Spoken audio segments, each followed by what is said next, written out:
నమస్తే, welcome to 99 TV. నేను వాసుదేవన్.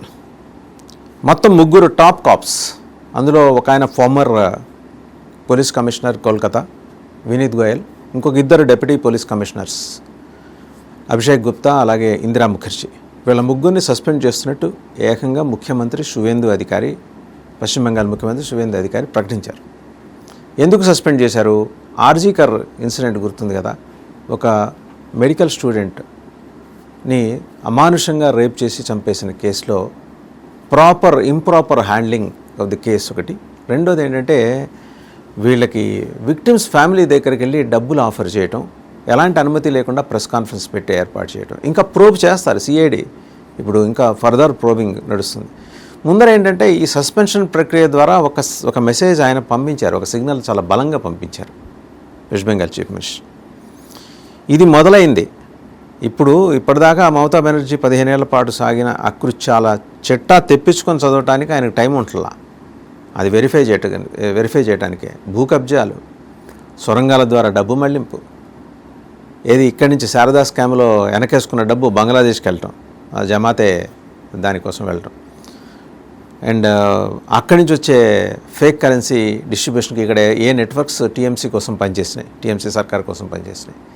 కమ్యూనిస్టులకు మించిన ఆగడాలు మమతా బెనర్జీ 15 ఏళ్ళలో ఎలా చేయగలిగింది? అసలు ఆవిడకున్న సాధన సంపత్తి, ప్రతిభాపాటు వాళ్ళు చూసి అబ్బురపడిపోతున్నారట. కలకత్తా సెక్రటేరియట్లో ఇప్పుడు కొత్తగా కొలువు తీరిన ప్రభుత్వంలో ఉన్న ముఖ్యమంత్రి కానీ మంత్రులు కానీ ఇంత చేసిందా అని. ఇన్ఫ్యాక్ట్ శువేందు అధికారి ఒకప్పుడు ఆయన తృణమూల్ కాంగ్రెస్లో నెక్స్ట్ మమతా బెనర్జీ ఉండేవారు. ఆ పార్టీ ఫౌండర్స్లో ఒకరైన శిశిర్ అధికారి శువేందు అధికారి గారి తండ్రి గారే. తర్వాత శువేందు అధికారి 2020లో విభేదించి ఆయన బయటకు వచ్చి బీజేపీలో చేరారు. సో వాళ్ళ మోడస్ ఆపరెండి తెలుసు, కానీ మరీ ఇంత చేటు ఉందా అనేది ఆయనకు అర్థం కావట్లేదు. ఆర్జీకర్ ఇన్సిడెంట్లో ఒక వైద్య విద్యార్థిని అంత అమానుషంగా హత్యాచారానికి గురైతే ముఖ్యమంత్రి మహిళ అయి ఉండి ఎందుకు రెస్పాండ్ కాలేదనే దాని మీద ఇప్పటికీ దేశం మొత్తం విస్తుపోతోంది, విస్మయపడుతోంది. ఈ క్రమంలో దీన్ని తిరగతోడి అసలు ఎక్కడ నుంచి ఇదంతా జరిగింది, ఎవరు ఆపరేట్ చేశారు? అభిషేక్ బెనర్జీకి సన్నిహితులైన వాళ్ళ పేర్లు అప్పట్లో వినిపించినప్పటికీ అప్పటి పోలీస్ కమిషనర్, ఈరోజు సస్పెండ్ అయిన ఆయన ఎడమకాలి బొటన వేల కిందేసి ఆ మొత్తం వ్యవహారాన్ని తొక్కి పారేశారు. ఆయనగా 2 డిప్యూటీలు సహకరించారు. ఇది కాక ఆర్జీకర్ హాస్పిటల్లో కూడా ఎవిడెన్స్ని చెరిపేయడానికి పోలీసులు అప్పట్లో చేసిన విశ్వ ప్రయత్నం కంప్లీట్ చెరిపేశారు. మొత్తానికి ఏంటంటే కోర్టు దగ్గర ఖచ్చితంగా ఆధారాలు ప్రొడ్యూస్ చేయలేని ఒక వింత పరిస్థితిని, ఒక నేరపూరిత ప్రవృత్తిని అప్పటి అధికారులు కూడా బాహాటంగా నగ్నంగా ప్రకటించుకున్నారు. వాళ్ళు ఈరోజు ఆర్జీకర్ విక్టిమ్ తల్లిగారు, ఆవిడ మాతృమూర్తి, ఆవిడ గెలిచారు బీజేపీ అభ్యర్థిగా. సరే, ఆ అంశం పక్కన పెడితే ఇందులో నిందితులకి ప్రెసిడెన్సీ జైల్లో, కోల్కతా ప్రెసిడెన్సీ జైల్లో స్మార్ట్ ఫోన్లు ఎవరిచ్చారు? సో ఆ జైలు అధికారుల సస్పెన్షన్ కూడా మొదలైంది. అంటే కేసులో ఎంత డీప్గా లోపలికి వెళ్తున్నారు ఈ ప్రభుత్వం అనే దానికి ఇక్కడ ఇండికేషన్. అండ్ ఇంకోటి ఏంటంటే జహంగీర్ ఖాన్ అసోసియేట్స్ ఇన్వాల్వ్మెంట్ కూడా ఇందులో కనిపిస్తుంట. Jahangir Khan is a close associate of Abhishek Banerjee. Abhishek Banerjee స్వయంగా మరి మమతా బెనర్జీ గారి మేనల్లుడు అని చెప్తుంటారు. సో ఆయన అసోసియేట్ అయిన జహంగీర్ ఖాన్ అదృశ్యం కూడా ఇప్పుడు దీనికి ఊతం ఇస్తుంది. అంటే తీగలు లాగితే ఈ డొంకలు ఎక్కడికి కదిలి ఎక్కడ తేలుతున్నాయంటే, ఇక్కడ వెస్ట్ బెంగాల్లో తీగలు లాగితే డొంక బంగ్లాదేశ్లో కదులుతుంది. ఇంకా ఆశ్చర్యకరమైన విషయం ఏంటంటే చాలామంది నేరగాళ్ళు ఇందులో కేవలం ఈ ఒక్క ఇన్సిడెంటే కాదు, భూ కబ్జాలు, బెదిరింపులు, ఇంకా చాలా చోట్ల అత్యాచారాలు and human trafficking, women trafficking, child trafficking, ఇవన్నీ చేసిన వాళ్ళు, అక్కడి నుంచి ఫేక్ కరెన్సీ ఇక్కడ తీసుకొచ్చి పంపిణీ చేసిన వాళ్ళు, ఇక్కడి నుంచి శారదా స్కామ్ డబ్బులు తీసుకెళ్ళి జమాతే ఇస్లామీకి ఇచ్చి సపోర్ట్ చేసిన వాళ్ళు. దీని మీద బంగ్లాదేశ్ మాజీ బ్రిగేడియర్ ఒక ఆయన రాసిన ఆర్టికల్ కూడా ఉంది, చదవచ్చు. అది ఆయన చాలా స్పష్టంగా చెప్పారు. బంగ్లాదేశ్ అంతర్గత వ్యవహారాల్లో భారతదేశానికి చెందిన ఒక పార్టీ జోక్యం చేసుకోవటం గురించి అప్పట్లో షేక్ హసీనా మన ప్రధానమంత్రి నరేంద్ర మోదీ గారికి కూడా ఒక డోసియర్ సమర్పించారు. ఆవిడ ఎలా చేసుకుంటూ వస్తుంది అనేది. ఈమె వెనకాల ఉన్న నెట్వర్క్స్ 10-15 దేశాల్లో విస్తరించున్న ఒక 15 ఆర్గనైజేషన్స్, ఒక 5-6 గ్రేట్ ఇండివిజువల్స్, వీళ్ళందరి వెనకాల సిఐఏ ప్లాట్, దేశంలో అన్రెస్ట్ క్రియేట్ చేయడానికి. అంటే కుట్రకోణం ఏదో బంగ్లాదేశ్ని వెస్ట్ బెంగాల్కి మధ్య ఉన్న 2217 కిలోమీటర్ల బార్డర్లో ఒక 600 కిలోమీటర్ల వరకు ఇప్పుడు మనకు బార్డర్ లేదు. ఆ మిగిలిన బార్డర్ని కూడా ముళ్ళ కంచెలు తీసేసి ఒకవేళ రాతి గోడలు ఏమంటే వాటిని కూడా డిస్మాంటిల్ చేసి మమతా బెనర్జీ కనుక గెలిచి ఉంటే ఈరోజు రెండింటిని కలిపేసేవాళ్ళు. బార్డర్లే లేని ఒక కొత్త ప్రపంచాన్ని ఆవిడ నిర్మించి ఉండేవాళ్ళు. పాపం ఆమెకి వెస్ట్ బెంగాల్ ప్రజానికి ఎందుకు అవకాశం ఇవ్వాల, భయపడ్డారేమో. లేకపోతే 25 ఏళ్ల పాటు పోలింగ్ బూత్ చూడని వెస్ట్ బెంగాల్ మహిళా లోకం మొన్న వచ్చి ఓట్లు వేశారు. వాళ్ళే నేరుగా చెప్తున్నారు టీవీలకి, పోలింగ్ బూత్ ఇలా ఉంటుంది, ఈవీఎంలు ద్వారా కూడా ఓటేయచ్చా, ఇలా అడిగిన వాళ్ళు కూడా ఉన్నారు. ఏమి చెప్పారు? 25 లక్షల మంది 30 లక్షల మంది బయటకు వచ్చి కొత్తగా ఓటేశారు. మరేమో 96 లక్షల ఓట్లు పోయినాయని చెప్పేసి ఆవిడంటది. అందులో 27 lakhs ఏమో పెండింగ్లో హోల్డ్లో ఉన్నాయి. క్లెయిమ్ చేసిన వాళ్ళు 3-4 ఉన్నారు. మొత్తానికి జ్యుడిషియల్ ఆఫీసర్లు వస్తే వాళ్ళని బెదరగొట్టి వాళ్ళ మీద దాడి చేసే ప్రయత్నం. కొత్తగా ఇంకో జిల్లాలో పోలీసుల మీద దాడి. కౌంటింగ్ పూర్తయిన మరుసటి రోజు బీజేపీ విక్టరీ సెలబ్రేషన్స్లో పార్టిసిపేట్ చేసుకొని ఇంటికి వస్తున్న ఒక ఆయన్ని చంపేశారు అహోరా దగ్గర, ఒక బీజేపీ కార్యకర్తని. రెండో రోజు సందేశ్ ఖాళీలో మన సిఏపిఎఫ్ జవాన్ల మీద దాడి, వెస్ట్ బెంగాల్ పోలీసుల మీద దాడి. అండ్ మూడో రోజు ఏకంగా సువేందు అధికారి పిఏ చందనాథ్ గారి హత్య.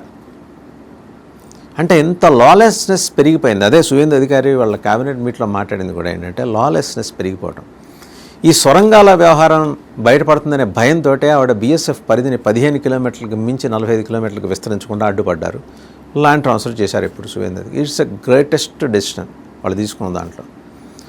ఎందుకంటే ఇక బంగ్లాదేశ్లో కిచెన్ ఉంటుంది, వెస్ట్ బెంగాల్లో కిచెన్ ఉంటే కనుక, వెస్ట్ బెంగాల్ ఈ సరిహద్దు జిల్లాల్లో అవతల బంగ్లాదేశ్లో కిచెన్ ఉంటుంది. ఇక్కడ కిచెన్ ఉంటే అక్కడ బెడ్రూము, ఇక్కడ బెడ్రూమ్ ఉంటే అక్కడ కిచెన్. ఇలా వాళ్ళు వ్యవస్థలు నడుపుకున్నారు. గుండాలు, నేరపూరిత ప్రవృత్తి ఉన్న వాళ్ళు టీఎంసీ తోటి అసోసియేట్ అయ్యి వాళ్ళని స్థానికంగా లీడర్లు, టీఎంసీ లీడర్లను గుర్తించాలి, వాళ్ళకి మమతా ట్యాక్స్ కట్టాలి. ఇన్ని జరిగినాయి. ఏం ట్యాక్స్ అంటారు ఇప్పటికీ సరిహద్దు జిల్లాల్లో చెప్తూ ఉంటారు. ప్రత్యేకించి నదియా జిల్లా కావచ్చు, తర్వాత ఉత్తర దక్షిణ దినాజ్పూర్ జిల్లాలు కావచ్చు, ఇంకా 24 Parganas both south and north కావచ్చు. వీటన్నిటిలో ఈ అరాచకాలు పెట్టరేగిపోయినాయి. టెర్రరిస్టులు జమాతే వాళ్ళకి ట్రైనింగ్ ఇచ్చి సొరంగాల ద్వారా ఇక్కడికి పంపిస్తే వాళ్ళకి ఓటర్ కార్డులు, ఐడి కార్డులు, రేషన్ కార్డులు, ప్రభుత్వ సంక్షేమ పథకాలు. సెన్సెస్ ఎందుకు జరపలేదు ఆవిడ? ఈ వివరాలన్నీ బయటకు వస్తాయని. ఏమన్నంటే ఫెడరల్ స్ఫూర్తికి విరుద్ధంగా కేంద్ర ప్రభుత్వం వ్యవహరిస్తుంది. బార్డర్లో కంచెందుకు నిర్మించలేదు? బార్డర్లో బీఎస్ఎఫ్కి కావాల్సిన ఈ 50 కిలోమీటర్ల పరిధి ఎందుకు ఇవ్వలేదు? దొంగ సొరంగాలు బయటపడిపోతాయి, సొరంగాలు బయటపడతాయి. సొరంగాల్లో ఏం దాచిపెట్టారు? అండ్ ఇంకోసారి ఏంటంటే ఈ పేలుడు పదార్థాలు తయారు చేసుకుంటూ సొరంగాల నుంచి వెళ్తున్న వాళ్ళు అవి పేలి చచ్చిపోయిన సందర్భాలు కూడా ఉన్నాయి. అక్కడి నుంచి తీసుకొస్తున్న వాళ్ళు ఇక్కడి నుంచి తీసుకెళ్తున్నాడు కూడా. ఇంత బీభత్సం, ఇంత అరాచకం జరిగిన తర్వాత ఈరోజు మరి పశ్చిమ బెంగాల్ సీఎం సువేందు అధికారి తీసుకున్న నిర్ణయం టాప్ కాప్స్ సస్పెన్షన్ తోటి మొదలైంది. ఒక్కొక్క రోజు ఒక్కొక్క సంచలనమైన నివేదికతోటి వాళ్ళు బయటకు వస్తున్నారు. ఈ మొత్తం నెక్సెస్ బయటపడాలి. బంగ్లాదేశ్లో ఉన్న జమాతే ఇస్లామీకి మమతా బెనర్జీ పార్టీకి ఉన్న సంబంధాలు ఏంటో బయటపడాలి.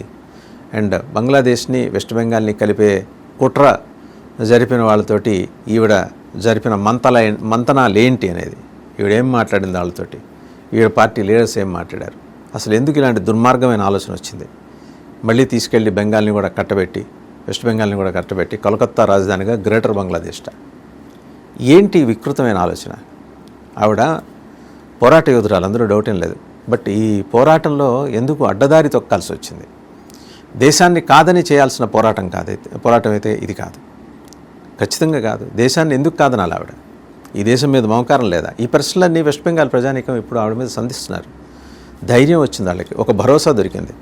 అట్లీస్ట్ సిఆర్పిఎఫ్ బలగాలు 6 months అన్నారు. 6 months కాదు, ఒక 1 year ఉంటే కానీ అక్కడ పరిస్థితి చక్కదిద్దే ఇది కనపడట్లేదు, వాతావరణం కనపట్లేదు. కారణం ఏంటంటే వెస్ట్ బెంగాల్ పోలీసులు పూర్తిగా, పోలీస్ యంత్రాంగం 90% పొల్యూట్ అయిపోయింది. మమతా బెనర్జీ కార్యకర్తలు, మమతా బెనర్జీ అనుయాయులు, మమతా బెనర్జీ భక్తులతోటి. And Jamaat influence West Bengal police యంత్రాంగంలో చాలామంది మీద ఉందనే ఒక అనుమానం కూడా ప్రస్తుతం కనిపిస్తోంది దానికి తగ్గట్టే. అండ్ ఒక్కొక్క కేస్ స్టడీ ఇక్కడ మనం చూడాల్సింది ఏంటంటే డిఫరెంట్గానే చూడాలి. ఏ కేసుకి ఆ కేసు చూడాలి. ఏ కేసు ముట్టుకున్నా ఇంటర్నేషనల్ ఆర్గనైజేషన్స్, అంటే టెర్రర్ ఆర్గనైజేషన్స్, మేధో సంపత్తి గల నిపుణుల బృందంలా కనిపించే టెర్రరిస్ట్ ఆర్గనైజేషన్స్, వివిధ పార్టీలు వేరే దేశాల్లో Turkey, Austria, Germany, UK, US and Belgium. ఏంటి సంస్థలన్నీ ఎందుకు పనిచేసాయి? వెస్ట్ బెంగాల్లో ఎందుకు పని చేయాల్సి వచ్చింది? వేరు వేరు రూపాల్లో ఎందుకు పనిచేయాల్సి వచ్చింది? ఇవన్నీ తల్లి మీ జాతకం బయట పెడుతున్నాడు సువేందు అధికారి. మీరు అపర కాళీమాత అనుకున్నాం, మీరు కాదు అపర బంగ్లాదేశ్ మాత అని తెలుస్తోందని చెప్పేసి మాటలు, వ్యాఖ్యలు వినిపిస్తున్నాయి. ఎనీహౌ, నిజం నిలకడ మీద తెలుస్తుంది, నిదానంగానే తెలుస్తుంది. బట్ నిజం 100% వెస్ట్ బెంగాల్ ప్రజానీకంతో పాటు ప్రపంచం మొత్తం చూస్తుంది.